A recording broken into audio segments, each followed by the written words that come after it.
So what we're going to do is we're going to go to PatInspect now.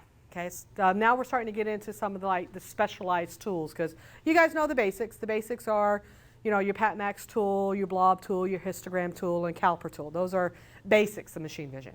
But then we want to show you some of the kind of special tools that VisionPro has, and one is PatInspect. And PatInspect is kind of a defect detection tool. Very, very cool. And as you might guess, that starts with Pat, means this PatMax is underneath it. So we're going to talk about the applications where PatInspect would be part of the vision solution, and we're going to actually create a PatInspect so that we can see the defects that are going to exist on our actual plate. So like I said, purpose is to detect defects, and it uses PatMax technology to be able to do it. And what we're going to say is a defect is variations from what we trained at runtime, at train time, with what we're getting at runtime, at production. And so it's going to show us where those variations are. These could be missing things, which are occlusions, something's covering what was originally trained, versus extra things, things that were not there when we originally trained the tool. So we're going to have our trained image. You know, this is what we trained it at design time. And then at runtime, we might have something like the labels picked up a little bit. So we have some varying grayscale there. And what we're going to see, in this case, this is the intensity difference image. It shows us where we've had the biggest changes. You know, that we went from what should be white to being black. So that had the biggest change here. And then we went from what should be white to gray. So a little bit less of a change, but we can still see it. Beautiful. So the steps that go into PatInspect is, first, you need to train an alignment pattern. Although PatMax is working underneath, you still need to start with a PatMax align tool. Okay, that aligns it. Then we're going to train the inspection image. This could be multiple images as well, because what we want to do is we might want to train other possible good images, giving it a little bit tolerance, realizing that when we give tolerance, we can reduce accuracy a bit. So we want to make sure that we're training only good images. Set our runtime parameters, run the PatInspect, and then see what the results look like. And maybe use another tool along with it to find out what was happening, what are those defects.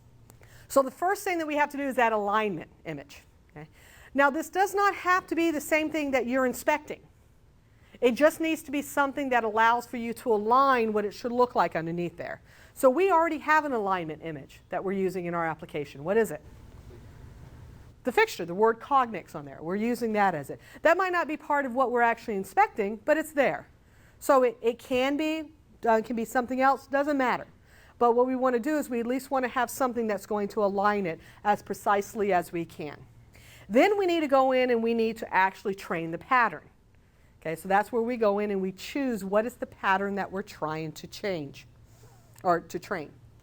So when we're taking a look at the tool, we have our Cog PM Align tool that's going to find what we're looking for. So in our case, it's finding the word Cognix. And then inside our PatInspect tool, we should use the same input image as the input image that's going into our PM Align tool. But then we want to take the pose coming out of the PM Align tool and feed it into the PatInspect tool. Okay? If you want to put a separate train image into it, if you want to put a separate origin into it, you can. But those two, the input image and pose, is really all we need for our particular situation. Now we have to go in and we have to, same way that we had to do with SearchMax and PatMax, we have to go in and say grab train image and origin. And this is where we're going to show it, what are we training on? What is it that we're going to compare? And then you would say train new pattern. When you're all set with deciding where it is, you would train your new pattern. So it would save it in memory, and that's what it's going to compare it against. Now technically all you need is one good pattern. Technically that's all you need. But we do know that real life adds some variability, so you might want to add some other images to it. What it's going to do is it's going to allow for you to statistically train those images. Okay? Now it does get a little bit fun when you're doing it, that as soon as you train the first one, you can keep training others. So you put another good image underneath there and say train that one. Now the image that's showing on the field of view will not change. It will still show you what the first one that it trained was. But behind the scenes, it is creating that statistically trained image. Now here's one of the caveats with it. Let's say you mess up. You can't go back in and just pull that image out. You've got to untrain the pattern it dumps them all, and you've got to go back and retrain them again. So please make sure that you're taking care every time that you go to say, train another one, that it is a valid one underneath there. And it tells you how many trained images went into it, so you have an idea. You can also go in and you can mask items. So the mask program looks very much like paint. So it's just a matter of where inside your field of view do you want to ignore that. So if we have any changes in that area, who cares? That's not something we care about. So if this is an area that might be a label, might be a serial number that's going to keep changing, but we don't care about that, might be a MAC ID or something that's going to keep changing, mask out that area so you don't care what it is. They're going to inspect everything else, just not that. So what it's going to do behind the scenes is it calculates this threshold image. And the threshold image is basically, it knows that, hey, if I'm looking at this pixel on the image, how much am I going to allow for it to change? Okay? And this is where setting up what our simple image pattern is, as well as our statistically trained pattern, creates that threshold image. Now, the place where you're going to have the most changes in an image, can anyone tell me where that is? Edges. The edges is going to be where you have the most variability, the most changes. Okay? So this is where it's going to give a little bit more threshold right around those areas. The actual function that we're using behind the scenes is that your threshold image is going to be the coefficient of x, which is your scale, times your standard deviation plus the coefficient of y, which is your offset. So when we're looking at this information, if we're using a single image, there's our scale and there's our offset. If we're using a statistically trained one, there's our scale and there's our offset. Okay, so it's going to, depending on whether you have a single image or multiple images, it's going to create a different thresholding image. So let's say that we have a particular pixel there. We know that the standard deviation for it is 2.4. So what it does is if we use our default values of the scale is going to be 1 and our offset is going to be 0, then it's only going to allow up to 2.4 grayscale ranges right around that pixel. Right at that pixel, it can just vary 2.4 grayscale changes. That's all it's going to allow. Now let's say that we increase our scale to 3 and our offset to 5. For that same pixel, if our scale is 3, then we times it by the standard deviation of 2.4, and then we add the offset of 10. So now we're allowing up to 17.2 grayscale value difference around that area. If you've chosen normalization, it normalizes first before it looks at that change. So far, so good? So this makes sense when you're using statistically trained images, because your statistical training of the images are creating that standard deviation behind the scenes for each of the pixels. Now you might say, but what if I only have one image? Where do I get the standard deviation from? It develops it behind the scenes. It does an artificial one. It knows that any place that it has an edge, it's going to give you a larger standard deviation than any place where there's not an edge. So it's just going to create one of those behind the scenes to be able to give you some type of tolerance there. And they say that it sounds like they use a Sobel image. That's what they're using for it, because that's the Sobel shows you where your edges are. Now you're going to get some images out of it. One of the images you're going to get is you're going to get the difference image. Now if you use normalization, it's going to take care of any linear lighting changes that you're getting. So you're comparing apples to apples. You can also choose it not to be normalized as well. So it's going to look at it, it's going to say, okay, what did you train? What did you have at runtime? Now where were my differences? Now there's a couple of different normalization modes. You have identity, which is exactly what was taken. No normalization happens. It just says, okay, what I acquire is exactly what I'm comparing to. I'm not changing anything. Or you can do some histogram equalization. So what it's going to do is it's going to try to take out little small defects. It's taking out the two tails of your histogram to say, okay, I'm looking at this. I'm going to take out some of the little noise that I might get, and now I'm going to compare the images with each other.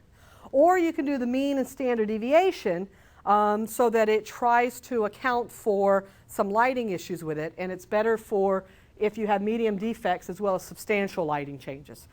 So it's going to be, I guess, a little more tolerant, but that's just you're saying, wow, I really can't quite control my light. Maybe I'm getting some glare or some shadows in there, but I still want to try to find out what these defects are.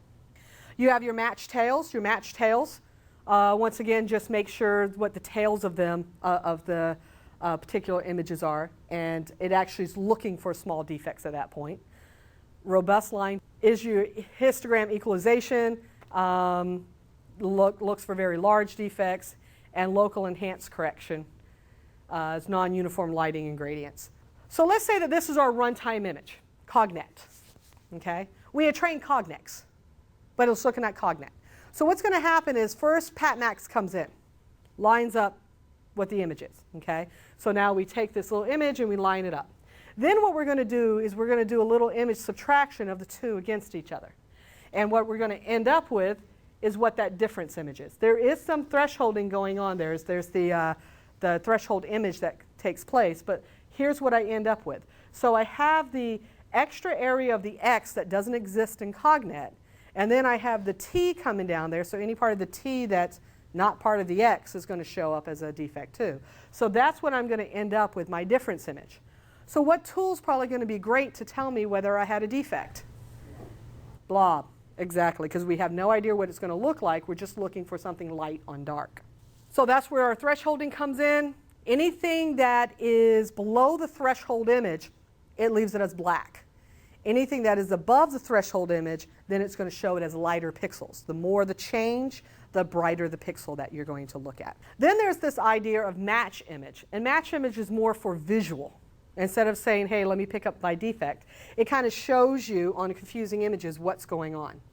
So if I try in the word Cognex, anything that's blue, that's cyan, it's showing you that I'm having from 1 to 20 grayscale value difference in there. So just a lighter difference, just a little bit change for my thresholding.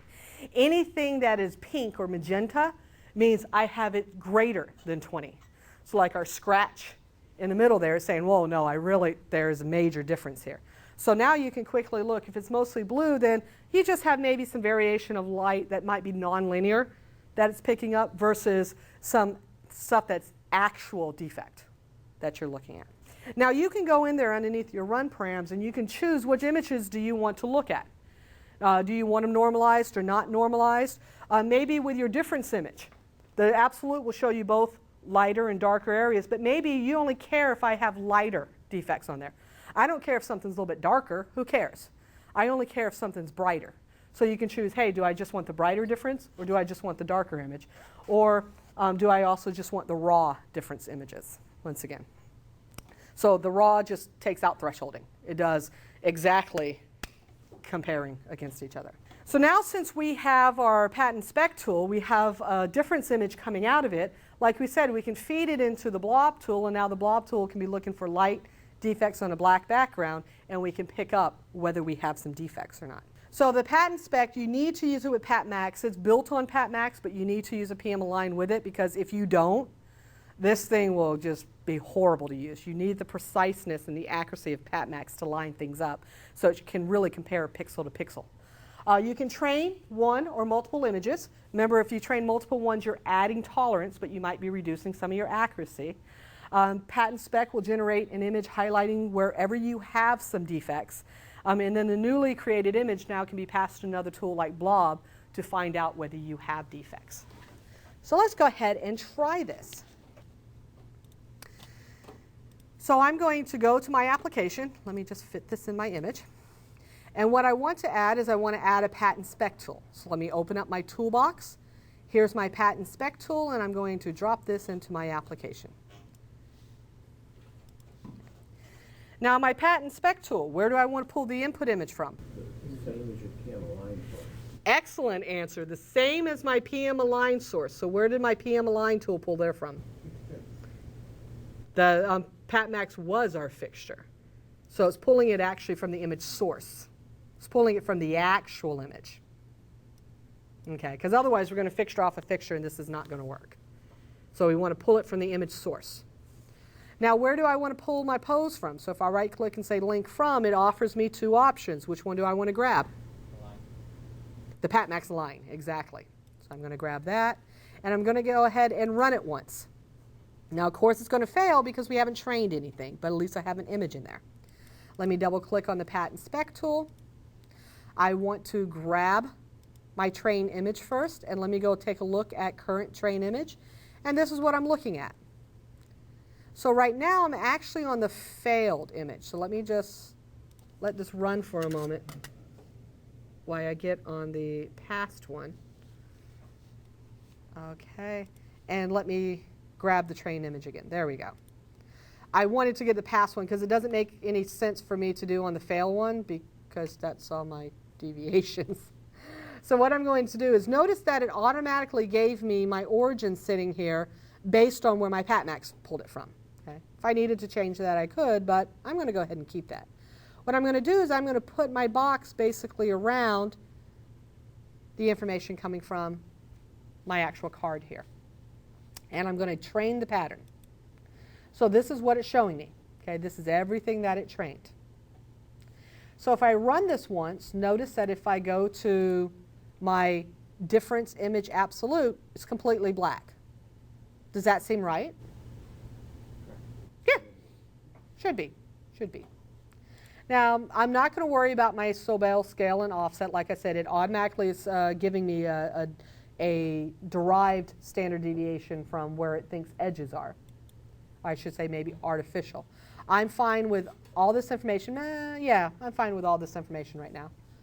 And I'm fine with what it's going to show me. So let me go ahead and I'm going to reduce this a little bit so I can see what it looks like. And I'm going to go ahead and run. Now, if I put my finger across this, look what's happening. Okay, it's showing the difference of just my finger going across it. Now watch what happens if I turn this over. Okay. Now let's see what it's showing us here. So I have some major points sitting right here. What are these from? Anyone know? They're the missing lines on my lens. Okay, on the bad side, I'm missing a couple of lines in my lens. What about these dots? It's a different 2D matrix. Exactly. What about this right here? This seems kind of strange. The text is, on the good side is ABC123. On the bad side is ABA122. Okay? And this big old white line, what is this coming from? Exactly. We gave a little bit of extra white space there. And whoa, we've got something coming up here too. What's that? Yeah, the connector changed. So you can see it's showing us where some changes. I've even got a little mark in here too. You can't see it very well here, but I've got a scratch on my card. It's even picking that up. So now since we've got this information, I can look at a couple of the other images. Here's my match image. So it's letting me see where I have just some minor changes versus where I have some major changes here. Does that work in color? Can this be fed in color? It must be a color image. I haven't tried that yet, but I wonder if it can be fed into a color tool. We can try that a little bit later when we hit the color tools. Good question. So let me go ahead and I'm just going to redo, well, I'm going to close this for a moment, and I'm going to add a blob tool. So let me go ahead and add a blob tool. Since I have multiple blob tools, I probably want to rename this one, so I'm just going to rename it defect blob, just so I know which one I'm doing here. So now my input image from this tool should be linked from what? We have 4 to choose from now. Exactly, my difference image coming from my PatInspect tool. Okay. So let me go ahead and feed it in once, take a look at what's going on here, and you'll notice that it's seeing some stuff in here. But remember, anything that's white is blob, anything that's black is holes. What's the problem with this right now? My polarity. By default, I'm looking for black blobs on a white background. I need to be looking for light blobs on a black background. So if I run this, then it's showing me indeed what the blobs are. Now, let me just reduce this for just a moment. Let it run. Flip this over.